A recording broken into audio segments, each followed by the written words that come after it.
औज़ुबिल्लाहिमिनश्शैतानिर्रजीम बिस्मिल्लाहिर्रहमानिर्रहीम अस्सलामु अलैकुम वरहमतुल्लाहि वबरकातुहू। तो कैसे हैं स्टूडेंट्स आप लोग? उम्मीद करता हूँ आप सब खैरियत से होंगे। आज आज हमारा टारगेट है चैप्टर नंबर 11 के chapter number 10 solution and colloids के मैं आपको एमसीक्यूज बुक एमसीक्यूज है करवा दूँ। So let's get start. Okay, question number 1, only one pair of liquid in the following set does not obey Rod law, identify it. Okay, पहले तो जान लेते हैं कि रॉयट लॉ को ओबे कौन कौन करता है। Okay, rods law obeys by ideal compounds,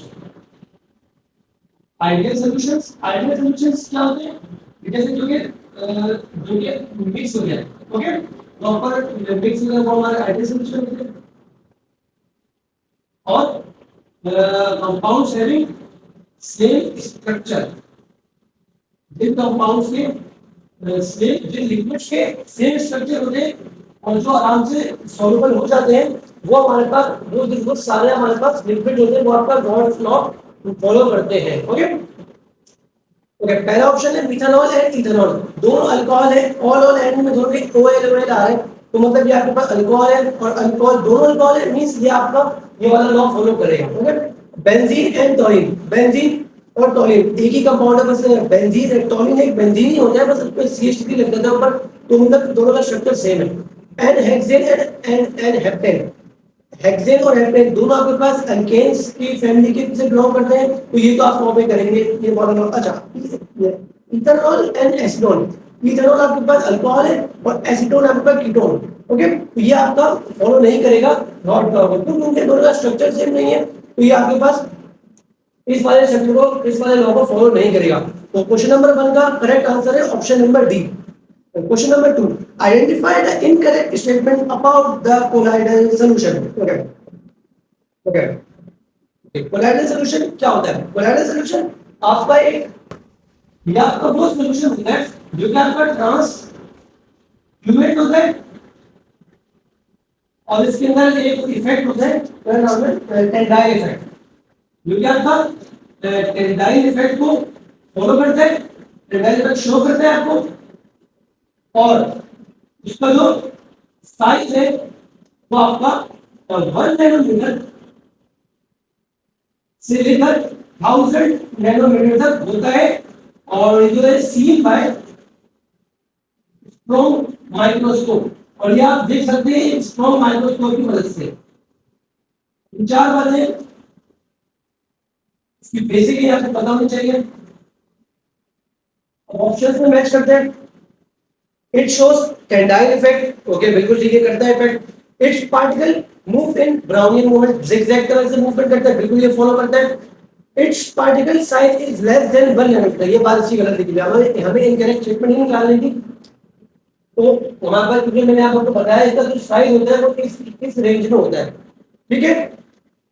और फोर्थ टाइप में it's physical appearance is translucent. Translucent का मतलब ना ये ट्रांसपेरेंट है और ना ये ओपेक ऑब्जेक्ट है, आपके पास एक ट्रांसलूसेंट फॉर्म में होता है, तो उसका करेक्ट ऑप्शन हो जाएगा option number C. Question number 3, effect of pressure change, effect of pressure change play significant role in the solubility of. आपको कह रहे सॉलिड के मतलब प्रेशर का इफेक्ट कौन सी उस पे ज्यादा शो करेगा। ओके देखिए इधर मेरे पास एक बीकर है, उसमें मैंने ये लिक्विड भरा और उसमें मैंने सॉलिड का क्यूब डाल दिया।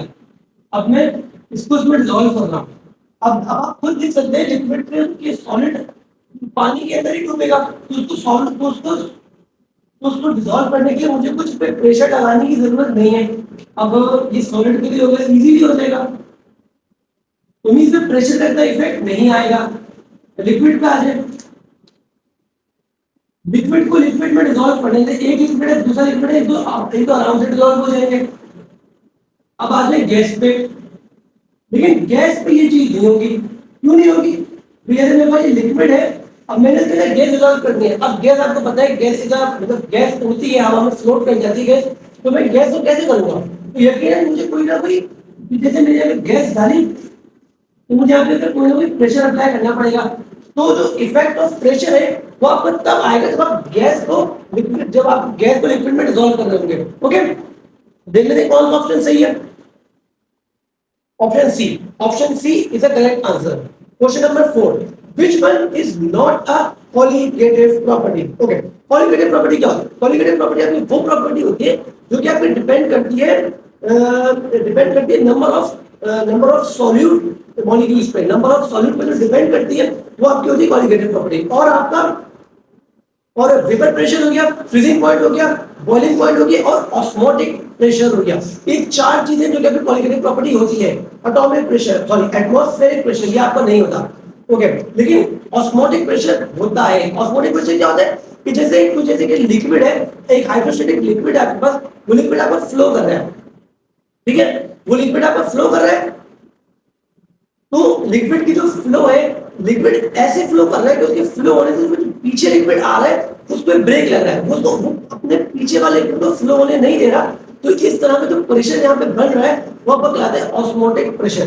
तो वो आपका कोलिगेटिव प्रॉपर्टी है, लेकिन ऑस्मोटिक प्रेशर आपका कोलिगेटिव प्रॉपर्टी नहीं है। Okay, question number 5, according to Raoult's law the relative lowering of vapor pressure is equals to, तो याद करने वाली चीज है, मोल fraction of solute. Directly proportional में अगर कुछ इसकी स्टेटमेंट है, देख लीजिएगा, याद करने वाली चीज है। ऑप्शन नंबर बी करेक्ट हो जाएगा। Question number 6, the sum of mole fraction of component of a solution is equals to dash. Okay, लिख के बताता हूं। ये मोल फ्रैक्शन आपने फॉर्मूला याद किया होगा, x of a plus mole fraction of b, ये mole fraction a mole fraction of b बराबर हमेशा आते हैं 1 के। जब आपने फॉर्मूला याद किया होगा तो जैसा तो ये इसी के अकॉर्डिंग पूछा जा रहा है कि sir the sum of mole fraction of compound is always, ये हमेशा 1 के बराबर है। क्यों? क्योंकि आप किसी भी चीज का फ्रैक्शन निकालेंगे, आप उसको, ये आपका हमेशा या तो ये 0.30 आएगा और ये आपके पास आएगा 0.70, हमेशा ऐसे ही होगा।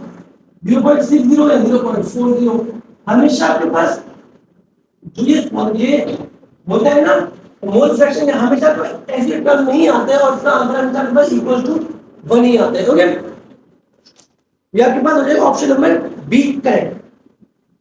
Question number 7, how many moles of sodium hydroxide are present in 2 decimeter cube of 1 molar aqueous solution of it? Okay, आपको नंबर ऑफ मोल्स निकालने हैं और आपको वॉल्यूम गिवन है और आपके पास मोलर एक्वस सॉल्यूशन का मोलैरिटी भी गिवन है। ओके,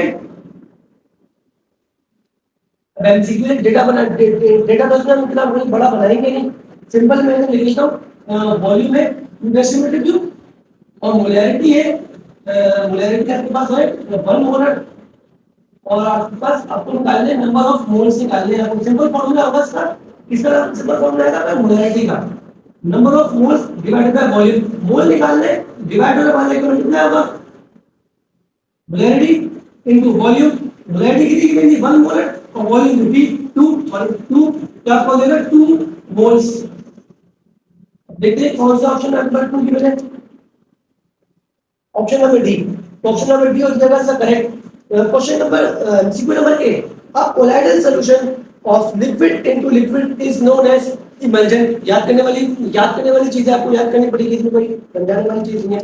लिक्विड को लिक्विड में जब डिसॉल्व करते हैं तो इसकी क्या एग्जांपल आपके पास इमल्जन है। ओके, एन क्वेश्चन नंबर 9 पे आ जाते हैं। क्वेश्चन नंबर 9 कह रहा है an example of completely immiscible liquid pair is. Okay, immiscible का मतलब होता है सॉलिड, मींस हमें ऐसा बताना है कि जिसमें आपके पास सॉलिड और लिक्विड का पेयर बन रहा हो।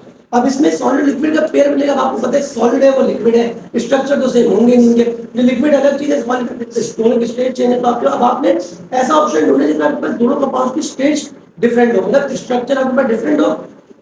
देख लेते हैं बेंजीन टू टॉलिन। अभी आपको क्वेश्चन नंबर 1 में बताया था कि बेंजीन के टॉलिन जो है आपका एक तरीके का आपका वो एक तरीके का आपका बेंजीन होता है, बस CH3 आपके ऊपर लग जाता है, तो यहाँ पे सेम स्ट्रक्चर होता है। वाटर एंड फिनॉल नहीं, वाटर एंड मिथेनॉल नहीं, वाटर एंड बेंजीन, ये आपका हो जाएगा करेक्ट जवाब। क्वेश्चन नंबर 9 का करेक्ट जवाब हो जाएगा option number C, water and benzene. Question number 10, आप 15% weight by weight potassium hydroxide solution can be prepared by mixing 15 gram of KOH in dash. Okay, अब ये मैं आपको सवाल थोड़ा टेक्निक से समझाता हूँ, लेकिन पेपर में कुछ भी है ना आप ये गलत करते हैं। अभी आपने फॉर्मूला में पढ़ा मोल फ्रैक्शन का XA प्लस XB बराबर होगा आपका हमेशा 1 के।